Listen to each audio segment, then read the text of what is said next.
नमस्ते बाल मित्रों। इस सत्र के इस वर्ष के द्वितीय सत्र में आप सभी का हार्दिक स्वागत है। बाल मित्रों, इस सत्र में हिंदी में अलग अलग 7 इकाइयों के बारे में हम अध्ययन करेंगे और बहुत कुछ नया जानेंगे। बच्चों, आज सर्वप्रथम सत्र की शुरुआत करते हुए इस सत्र की हमारे अध्ययन कार्य में प्रथम इकाई है जिसका नाम है इतनी शक्ति हमें देना दाता। कवि श्री अभिलाष द्वारा लिखित बहुत ही सुंदर प्रार्थना काव्य यह है और यह प्रार्थना काव्य अक्सर हम हमारी पाठशाला में भी इसका गान करते होंगे। तो बच्चों, यह प्रार्थना काव्य हमें जीवन में नेक रास्ते पर चलने के लिए प्रेरित करता है और वर्तमान समय में हमें किस प्रकार अपने जीवन में परिवर्तन लाना चाहिए इसके बारे में भी हमें मार्गदर्शन देता है।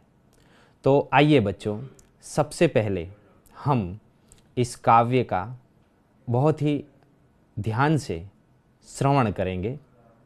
तो आप सभी से मेरा अनुरोध है कि अपनी पाठ्य पुस्तक खोलिए और ध्यान से यहाँ पर एक वीडियो के माध्यम से हम इस काव्य का श्रवण करेंगे। ठीक है बच्चों?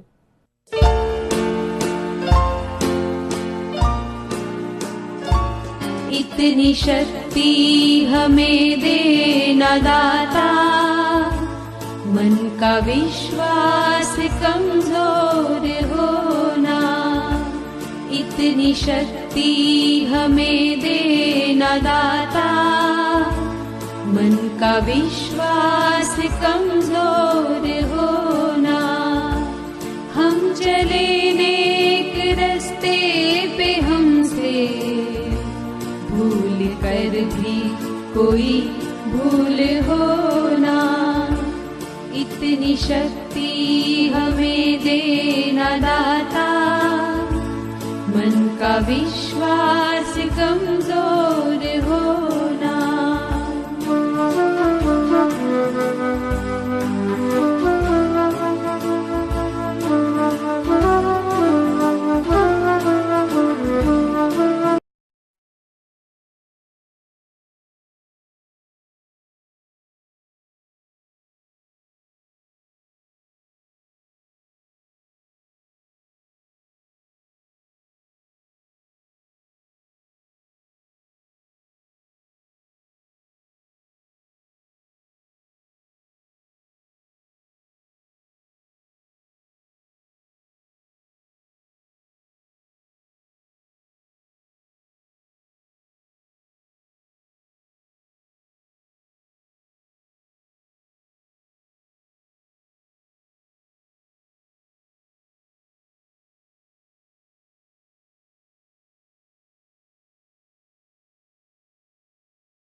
कोई भूल होना।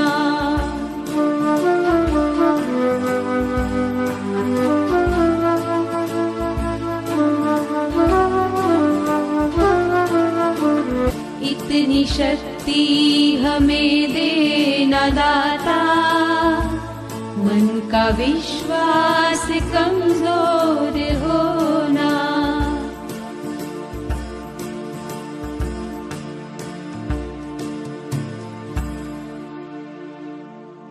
तो बच्चों, आप सभी ने प्रार्थना काव्य का श्रवण किया।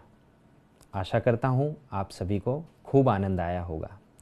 तो बच्चों, आगे इस प्रार्थना काव्य के बारे में हम अधिक समझ इस अगले वीडियो के माध्यम से प्राप्त करेंगे, जिसमें प्रार्थना काव्य की हर एक पंक्तियों की विशेषतः समझ आपको प्राप्त होगी।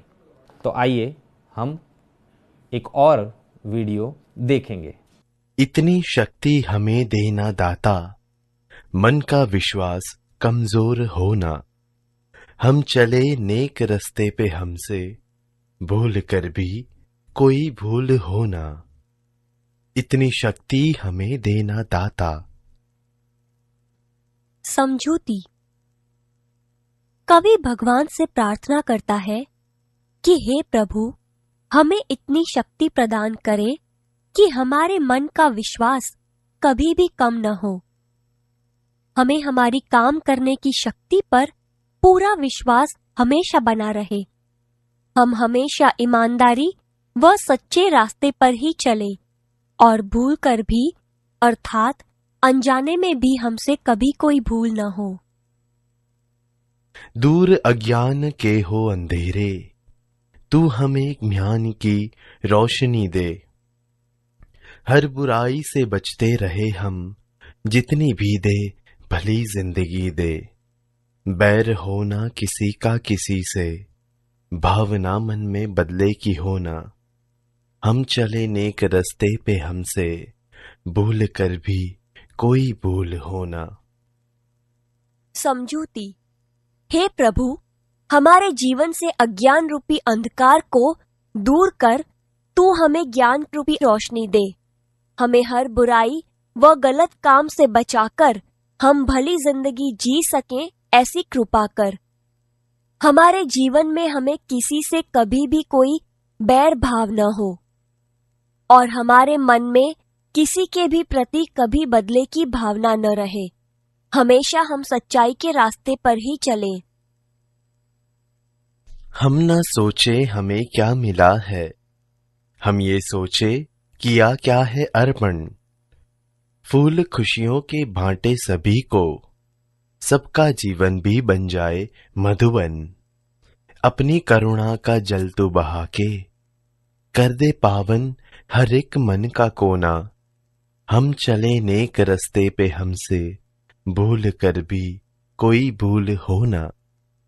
समझूती। हे प्रभु, हमें कभी भी आपसे हमें क्या मिला है ऐसा न सोचें। हम यह सोचें कि हमने क्या अर्पण किया है। संसार में सभी के साथ हमारा व्यवहार आनंददायी हो, ताकि सबका जीवन मधुबन के समान महक उठे। तुम अपनी करुणा रूपी जल की धारा से सबके मन निर्मल बना दो। हम अंधेरे में है रोशनी दे, खो ना दे खुद को ही दुश्मनी से। हम सजा पाए अपने किए की, मौत भी हो तो सहले खुशी से। कल जो गुजरा है फिर से न गुजरे, आने वाला वो कल ऐसा हो ना। हम चले नेक रस्ते पे हमसे, भूल कर भी कोई भूल होना। समझूती। हे प्रभु, हम अज्ञान के अंधेरे से घिरे हुए हैं। तू हमें रोशनी दे, ताकि हम खुद को ही अज्ञान रूपी दुश्मनी से खो न दें। हमें हमारे खराब कर्मों की सजा मिले। अगर सजा में मौत भी मिले तो भी हम उसे खुशी से सह सके। हमारे जीवन के गुजरे हुए दिनों को भुलाकर भविष्य सुखदायी बना दे। हर तरफ जुल्म है, बेबसी है, सहमा सहमा सा हर आदमी है। पाप का बोझ बढ़ता ही जाए, जाने कैसे ये धरती थमी है। बोझ ममता से तू ये उठा ले, तेरी रचना का ही अंत होना। हम चले नेक रस्ते पे हमसे, भूल कर भी कोई भूल होना। समझूती। हे प्रभु, संसार में हर तरफ जुल्म बढ़ गए हैं। आज इंसान बेबस लाचार बन गया है। आज के इंसान हमेशा डरे डरे रहते हैं। मानव के कुकर्मों का बोझ बढ़ रहा है। धरती भी इस बोझ को सह रही है, फिर भी अभी चल रही है। हे प्रभु, तू अपनी ममता से हमारा बोझ उठा ले, ताकि आपने ही बनाए हुए इस मानव व संसार का विनाश न हो जाए। तो बच्चों, आप सभी ने इस सुंदर प्रार्थना काव्य के बारे में अधिक जानकारी प्राप्त की। आप सभी को खूब मज़ा आया होगा। आया है ना जी? बहुत अच्छे बच्चों। तो बच्चों, अब हम आगे बढ़ते हुए इस प्रार्थना काव्य के शब्दों के अर्थ के बारे में, कुछ ऐसे मुश्किल शब्द हैं जिसका अर्थ जानना बहुत ज़रूरी है, तो उन शब्दार्थ की जानकारी प्राप्त करेंगे। तो आप स्क्रीन के माध्यम से देख पाएंगे। देखिए, विश्वास अर्थात भरोसा, नेक अर्थात ईमानदार, रोशनी अर्थात प्रकाश, बेबसी अर्थात लाचारी, जुल्म अर्थात अत्याचार, भली का अर्थ होता है अच्छी, अर्पण अर्थात समर्पित, मधुवन अर्थात उपवन या बगीचा, पावन अर्थात पवित्र, सहमा सा अर्थात डरा हुआ। तो बच्चों, इस प्रकार से शब्दों के अर्थ के बारे में हमने जानकारी प्राप्त की। आगे अभ्यास प्रश्नों के बारे में हम जानेंगे।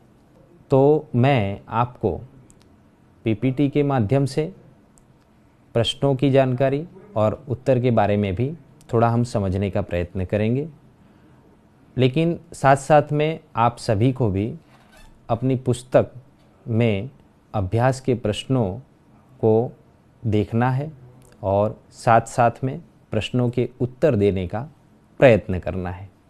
तो अभ्यास में पहला जो प्रश्न है उस पर हम चर्चा करेंगे।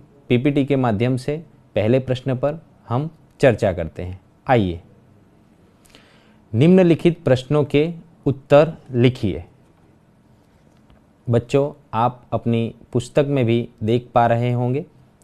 पहला प्रश्न है, मन का विश्वास कमजोर होना ऐसा कवि क्यों कहते हैं? बाल मित्रों, कुछ ही देर पहले आपने कविता का श्रवण किया और उसके बारे में समझ भी प्राप्त की।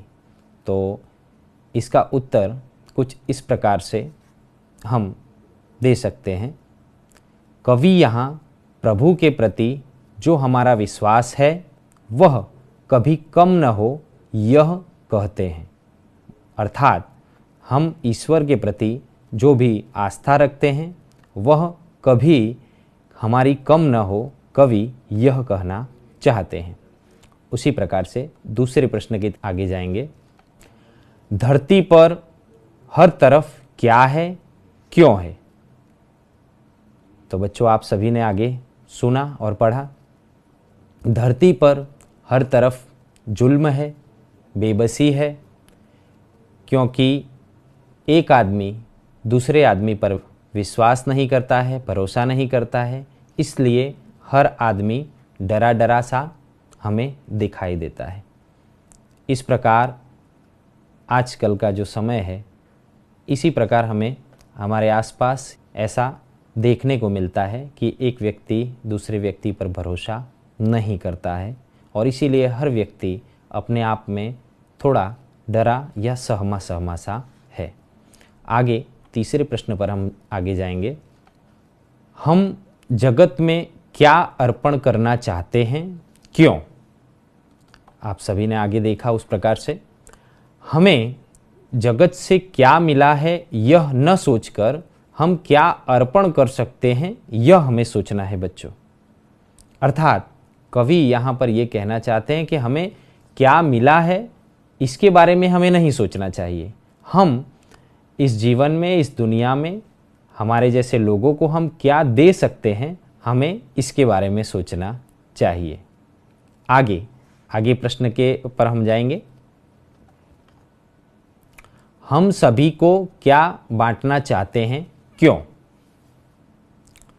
हम सभी को खुशियां बांटना चाहते हैं जिससे सभी का जीवन जो है खुशियों से भर जाए। अर्थात कवि यहाँ पर ये कहना चाहते हैं कि हमें एक दूसरे को खुशियाँ बांटनी चाहिए। और आप सभी जानते हैं हम यदि किसी को खुशियाँ देंगे तो हमें भी खुशियाँ प्राप्त होंगी।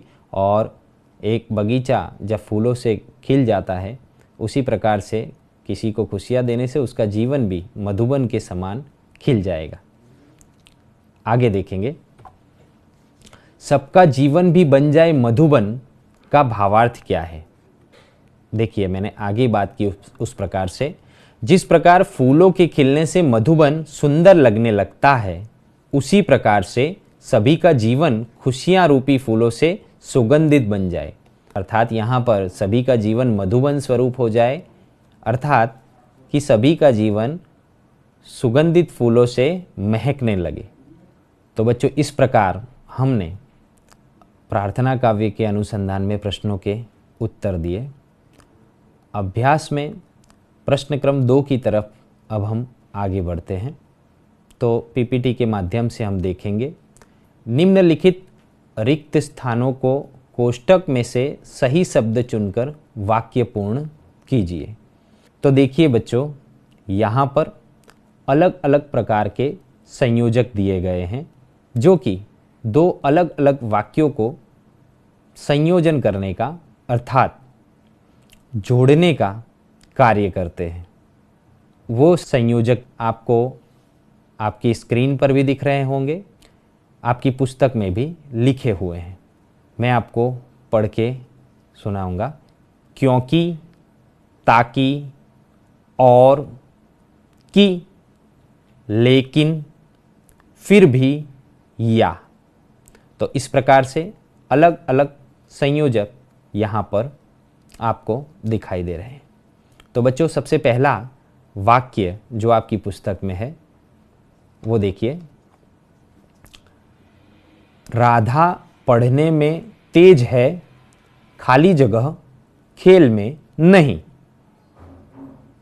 देखिए यहाँ पर राधा की बात की गई है बच्चों कि राधा पढ़ने में तेज है, खाली जगह खेल में नहीं।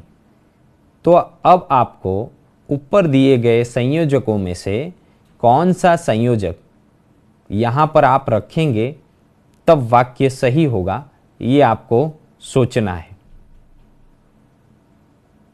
जी हाँ, आपने अपने मन में विचार कर लिया होगा कि यहाँ पर कौन सा संयोजक आएगा। मैं आपको सही उत्तर यहाँ पर बताता हूँ। देखिए,